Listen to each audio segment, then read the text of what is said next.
नमस्कार दोस्तों। मैं आज इसलिए आप सबके सामने उपस्थित हुआ हूं। सीजीपीएससी प्रीलिम्स 2022 का जो पेपर 12 फरवरी 2023 को हुआ है, बतौर शिक्षक अपनी एक जिम्मेदारी समझ रहा हूं कि इस पर एक गंभीर चर्चा होना चाहिए और छत्तीसगढ़ शासन को इस पर संज्ञान लेना चाहिए। जैसे मेरे कुछ प्रश्न हैं और उसके बाद मैं अपनी बातों को रखूंगा।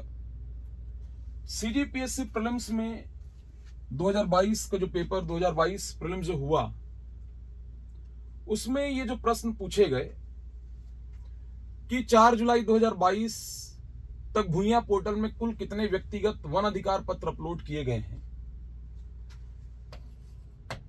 ये प्रश्न जो है, ये नंबर, देखिए राज्य सेवा परीक्षा है, ये छत्तीसगढ़ राज्य सेवा परीक्षा जो सीजीपीएससी ले रही है, ये राज्य की सबसे बड़ी परीक्षा है जिसमें सबसे बड़ा दंडाधिकारी पद निकल करके आता है डिप्टी कलेक्टर का। डिप्टी कलेक्टर और हर विभाग के जितने ही बड़े पद हैं जो राज्य स्तर के हैं, वो सभी पद इस एग्जाम में होते हैं, इस परीक्षा में होते हैं। आप अभ्यर्थी को क्या बनाना चाह रहे हैं? यहां पर दे रहा है कि व्यक्तिगत वन अधिकार पत्र, आप व्यक्तिगत वन अधिकार पत्र पर बात कीजिए, आप उस पर कुछ प्रश्न पूछे, लेकिन कितने अपलोड किए संख्या पूछ रहे हैं। लगातार जितने वर्षों का मेरा अनुभव सीजीपीएससी का है, आज मेरे को यह लगा कि यह बात जरूरी हो गया है कि इस पर बात होना ही चाहिए। आप ये प्रश्न पूछ करके आप क्या तय करना चाह रहे हैं? आप क्या पूछना क्या चाह रहे हैं? आप बच्चों को क्या बनाना चाह रहे हैं? ये पता होना चाहिए। बतौर शिक्षक हम ये देखते हैं कि छत्तीसगढ़ में ज्यादातर जो लोग हैं जो सीजीपीएससी प्रिपेयर कर रहे हैं, जो तैयारी कर रहे हैं, जो कॉम्पिटिटिव एग्जाम की तैयारी कर रहे हैं, ज्यादातर बच्चे जो है मिडिल क्लास से, लोअर मिडिल क्लास से या गरीब परिवार से आते हैं। कौन किस स्थिति में तैयारी कर रहा है, कैसे पढ़ रहा है, कैसे कर रहा है, उसको वही जानता है, उसके पेरेंट्स जानते हैं, उसके अभिभावक जानते हैं, और चूंकि हम पढ़ा रहे होते हैं तो हम लोग भी देखते हैं। आज इस तरह से प्रश्न पूछना, एक तो बहुत लंबे समय से मैं ये देख रहा हूं छत्तीसगढ़ पीएससी में, जैसे 2013 मेरे को याद आ रहा है कि कौन नक्सली गिरफ्तार हुआ या किस जगह पे सड़क चौड़ीकरण हुआ। मतलब ये कहीं से भी तर्क संगत नहीं लगता है ये पूछना। जैसे यहां पर पूछ दिया कि कितने वन अधिकार पत्र जो है अपलोड किए गए हैं। मतलब कौन इसको पढ़ा होगा, कौन इस प्रश्न को पूछने के पीछे क्या तर्क है, यह तर्क मैं समझना चाहता हूं। तर्क जो है, जितने भी इसके जानकार हैं, क्योंकि मेरे को एक लंबा समय हो गया सीजीपीएससी में पढ़ाते हुए, ये मेरे को इस प्रश्न के पीछे लॉजिक समझ नहीं आ रहा है कि क्यों पूछा गया है इसको, क्या उद्देश्य है इसको पूछने का। वैसे ही एक प्रश्न ये पूछा गया कि छत्तीसगढ़ ओलंपिक, ये तो हम क्लास के दौरान भी चर्चा कर रहे थे कि भाई ओलंपिक हो रहा है, लेकिन छत्तीसगढ़ ओलंपिक ये यूनिक चीज है। बिल्कुल प्रश्न यहां से बनना चाहिए था, जेन्युइन था ये। लेकिन ये पूछना कि छत्तीसगढ़ ओलंपिक में जो गिल्ली डंडा खेल है, उसमें गिल्ली की लंबाई कितनी होती है, क्या तर्क है इसके पीछे, क्या बनाना चाह रहे हैं हम बच्चों को, किस पद पर बिठाना चाह रहे हैं। तीसरा ये प्रश्न पूछ रहा है, इसमें एक प्रश्न ये आया कि इसमें देखिए, इसमें सीएम का एक रिस्पेक्ट है, मुख्यमंत्री जी का एक रिस्पेक्ट है। बात मुख्यमंत्री की नहीं है, और शायद मुख्यमंत्री जी भी इस बात को बखूबी समझ पाएंगे कि इस प्रश्न के पीछे मैं क्या बोलना चाह रहा हूं, लॉजिक क्या है इसके पीछे। कि माननीय मुख्यमंत्री द्वारा भेंट मुलाकात कार्यक्रम के दौरान राजनांदगांव विधानसभा क्षेत्र में भेंट मुलाकात कार्यक्रम का आयोजन कब किया गया, कैसे इतना, जितना भी भेंट मुलाकात का जो भी कार्यक्रम हो रहा है, क्या स्टूडेंट ये पढ़े जो सिलेबस है उसको पढ़े या ये पढ़े वो, इसके पीछे का तर्क समझ नहीं आ रहा है। देखिए, इस वीडियो में किसी प्रकार मैं नहीं चाहता हूं कि इसमें राजनीति हो। बात यहां पे किसी पार्टी पक्ष की नहीं है। मेरी मांग जो है इसमें कि छत्तीसगढ़ शासन जो है, मुख्यमंत्री जी स्वयं इस पर संज्ञान ले। बात हमारे राज्य के युवाओं की है, अपना सब कुछ वो झोंक रहे हैं। मतलब इस पर क्यों किसी के में संवेदनशीलता नहीं है, ये मैं नहीं समझ पा रहा हूं। और ऐसा प्रश्न पूछ करके हम क्या बनाना चाह रहे हैं? उसके अलावा मैं ये कहूंगा कि मैं लगातार ये देख रहा हूं कि सीजीपीएससी में विषयवार प्रश्नों के वितरण में असमानता है। जैसे पिछले साल 2021 पीएससी में भारत के इतिहास से प्रश्नों की संख्या बहुत ही कम थी, नगण्य थी। मतलब कोई स्टूडेंट पूरे उस सब्जेक्ट को यदि पढ़ रहा है, अपना सब कुछ झोंक रहा है, समय दे रहा है, वहां से 1 प्रश्न 2 प्रश्न 3 प्रश्न, मतलब ये क्या हो रहा है। जैसे इस बार भी छत्तीसगढ़ के इतिहास में कलचुरी से लगातार 3 प्रश्न, तो बाकी सेक्शन का क्या। मेरे को कलचुरी आपने 3 प्रश्न पूछा, उस पर कोई क्वेश्चन मार्क नहीं है। ये विषयवार या टॉपिक वाइज या विषयवार प्रश्नों के वितरण में असमानता क्यों है, यह मेरा प्रश्नवाचक चिन्ह है। इसके पीछे जो भी लोग काम कर रहे हैं, मतलब जो पेपर सेट करने हैं या जो समिति है, आयोग है, जो भी है, इस पर संज्ञान क्यों नहीं ले रही है। आज मैं कोचिंग इंस्टीट्यूट और बाकी सारी चीजों से ऊपर उठ चुका हूं। मैं बतौर शिक्षक ये मेरा आज ये लगा मेरे को कि नहीं, अपनी बात, क्योंकि बच्चे तो नहीं रख पा रहे हैं तो कौन रखेगा, इसलिए मैं वीडियो बना रहा हूं। उसके अलावा पेपर नंबर 2 सीसेट का पेपर ये दिख रहा है, सीसेट का पेपर आप दिख रहा है। सीसेट के पेपर में बीए वाला है जो आर्ट्स बैकग्राउंड का है, कॉमर्स बैकग्राउंड का है, या जिनका मैथ्स बहुत अच्छा नहीं है, छत्तीसगढ़ी बोली व्याकरण भाषा के प्रश्नों को क्यों कम किया गया। क्या रामानुजन बनाना चाह रहे हैं स्टूडेंट को, इस तरह से प्रश्न क्यों पूछ रहे हैं। भाई छत्तीसगढ़ को बने हुए इतना भी साल नहीं हो चुका है, यदि देखा जाए सिविल सर्विसेज में तो सबसे पुरानी संस्था जो लंबे समय से एग्जाम ले रही है वो यूपीएससी है,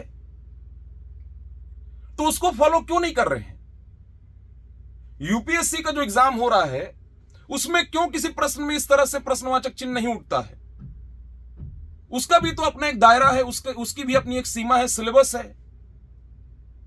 तो पाठ्यक्रम में मेरा यह कहना है कि पाठ्यक्रम में क्या कुछ पूछने के लिए नया नहीं है क्या, जो इस तरह से प्रश्नों को पूछा जा रहा है। और बच्चा किस आधार पर तैयारी करेगा, उसके लिए क्या बेस क्या होना चाहिए।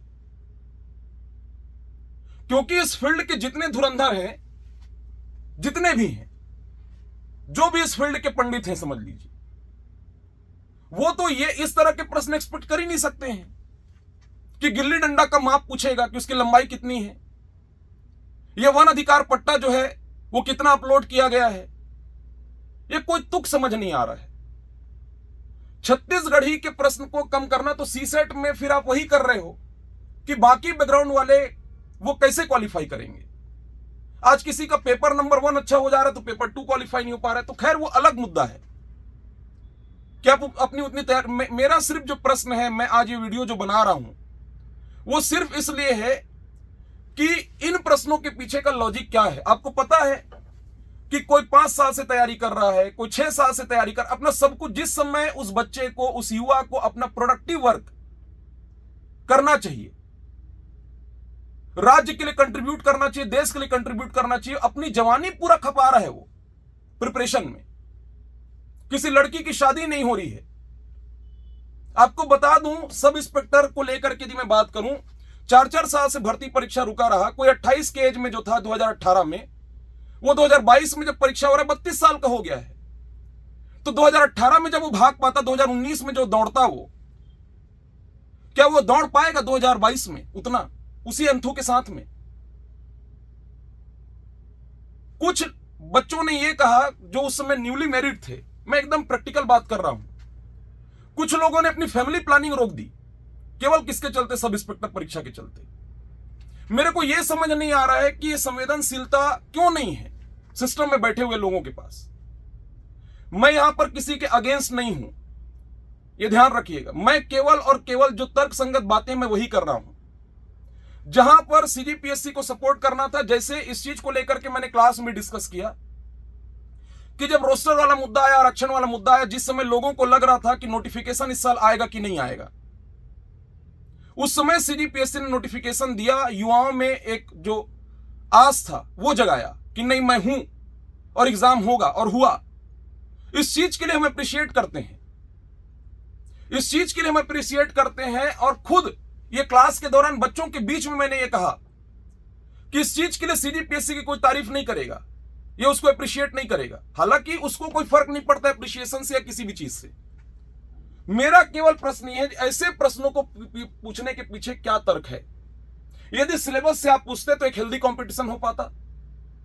जो इतने लंबे समय से तैयारी कर रहे हैं, कोई अपनी पूरी जवानी खपा रहा है, कोई 32 के एज में, कोई 34 के एज में, आपको पता है कि युवाओं में कितनी निराशा हो जाती है। कौन किस स्थिति परिस्थिति में सर्वाइव कर रहा है, किसी मां बाप को अपने बच्चों से आस है।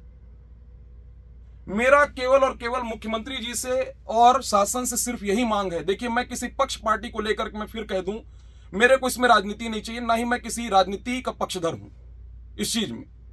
मेरा केवल सिस्टम से, सरकार से मांग है कि इसके ऊपर संज्ञान लिया जाना चाहिए, क्योंकि जब तक हम देख रहे हैं स्टूडेंट्स को कि किस स्थिति परिस्थिति से गुजर रहे हैं। अच्छा, ये भी है कि हमारे बच्चे भी ठीक है, यहां पर कोचिंग इंस्टीट्यूट और बाकी सारी चीजों से ऊपर उठ करके मैं सोच रहा हूं, ठीक है, हमारे बच्चे तुलनात्मक रूप से अच्छा कर रहे हैं, बात उसकी भी नहीं है। ओवरऑल जो बात है और जो अब तक के होते हुए हर बार ऐसा देखने को मिलता है कि कुछ ना कुछ प्रश्नों में दिक्कत ये हो ही रहा है। बिल्कुल अलग हट करके लिंक से पूछना, इसके पीछे का लॉजिक, इसको मैं समझना चाह रहा हूं। आप किस सिस्टम से पेपर सेट करा रहे हैं, कितना कॉन्फिडेंशियल है, उस पर हम नहीं जाना चाह रहे हैं। वो आपका अपना है, उस पर जो सिस्टम है अलाउ करता है वो चीज आप करिए, लेकिन ऐसे प्रश्नों को पूछने के पीछे क्या तर्क है, इसको मैं जानना चाह रहा हूं, या बच्चे जानना चाह रहे हैं।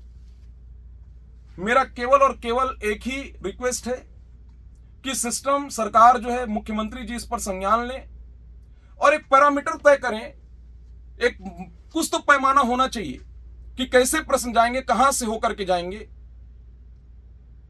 क्योंकि बच्चों का भविष्य ये सब सिस्टम में बैठे हुए आप लोगों के हाथ में है। आप ध्यान नहीं देंगे तो लोग कहां जाएंगे? और हम लोग जो है कब तक के ये सब कमर्शियल व्यापार, कोचिंग, बिजनेस, इससे भी ऊपर उठ करके सोचना होगा, क्योंकि बात पूरे बच्चों, स्टूडेंट वर्ग की बात है, ये उनके भविष्य की बात है। मेरी केवल हाथ जोड़ करके यही विनती है सीएम साहब से कि इस पर संज्ञान लें, क्योंकि बात यहां पर युवाओं की है, हमारे राज्य के युवाओं की है। Thank you.